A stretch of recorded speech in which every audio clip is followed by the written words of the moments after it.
काशीपुर नाम का एक गांव हुआ करता था। उस गांव में एक लकड़हारा था जिसका नाम मग्न था।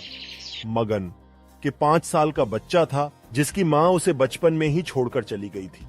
उसके कारण मगन अपने बेटे का अच्छी तरह से ख्याल रखा था। मगन अपने काम के प्रति वफादार था। वह रोज सुबह जंगल में जाता था और पेड़ों को काटता था और शाम को घर लौटते समय अपने बच्चे के लिए दुकान से दूध लाता था और अपने बेटे को पिलाता था और रात को उसे लोरी गाकर सुला देता था।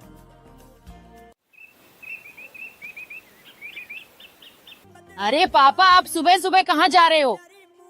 कुछ नहीं बेटा, जंगल में जा रहा हूँ पेड़ों को काटने। लेकिन पापा, घर पर शाम को जल्दी आ जाना, मुझे डर लगता है। ठीक है बेटा, मैं शाम को जल्दी कर लौट आऊंगा। तुम अपना ख्याल रखना और घर से बाहर मत निकलना, घर पर ही खेलना। ठीक है, मैं शाम को आते वक्त तुम्हारे लिए दूध लेता आऊंगा। एक दिन सभी गांव वाले इकट्ठा होकर मगन के घर पर चले जाते हैं और मगन को आवाज लगाते हैं। अरे मगन कहाँ है? घर के बाहर आ जल्दी। जी काका, अभी आया। देख मगन, आजकल तू जंगलों में पेड़ों की कटाई बहुत कर रहा है। हम तुझे सारे गांव वाले समझाने आए हैं कि इतनी पेड़ की कटाई मत कर, वरना जंगली बंदर हमारे घरों पर हमला कर देंगे, क्योंकि तू उनके घरों को उजाड़ रहा है। अरे काका, इतना क्यों डरते हो? अगर बंदरों को हमला करना ही होता तो वह पहले मुझे पर करते ना कि गांव पर। और आप इतना मत डरिए, अगर गांव में बंदर आ गए तो मैं हूं ना, मैं सब कुछ संभाल लूंगा।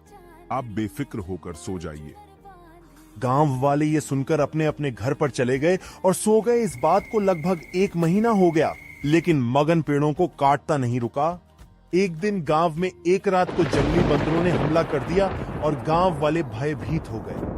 गांव वाले इतना डर गए कि वह डर के मारे सो ही नहीं पाए और सुबह सुबह मगन के घर चले गए। गांव वाले ने मगन को कहा कि पेड़ काटना बंद कर दे, वरना जंगली बंदर हमें एक एक करके खा जाएंगे और पूरा गांव बर्बाद हो जाएगा। लेकिन मगन ने गांव वालों की बात को नजरअंदाज कर दिया और वह सुबह सुबह पेड़ काटने वापस जंगल चला गया। मगन देर रात तक पेड़ काटने के बाद वह शाम को घर पर वापस आया तो उसे अपना बच्चा नहीं दिखा और वह इधर उधर ढूंढने लगा और घबरा गया। उसने सोचा कि कहीं जंगली बंदर तो नहीं ले गए। ये सोच सोचकर वह रोने लगा, जोर जोर से चिल्लाने लगा। तभी गांव वाले आए और मगन को उसका बच्चा दे दिया और कहा कि हमने ही तुम्हारे बच्चे को लिया था ताकि वह जंगली बंदरों से सुरक्षित रह सके। मगन अपने बच्चे को देखकर बहुत खुश हो गया। उसने गांव वालों से माफी मांगी और कहा कि मेरी वजह से आप लोगों को बहुत दिक्कत हुई। मैं अब कभी भी पेड़ नहीं काटूंगा, बल्कि पेड़ लगाऊंगा और अपने बच्चे को भी यह सिखाऊंगा। शिक्षा, इससे हमें यह शिक्षा मिलती है कि हमें पेड़ नहीं काटने चाहिए, बल्कि पेड़ लगाने चाहिए। पेड़ है तो कल है,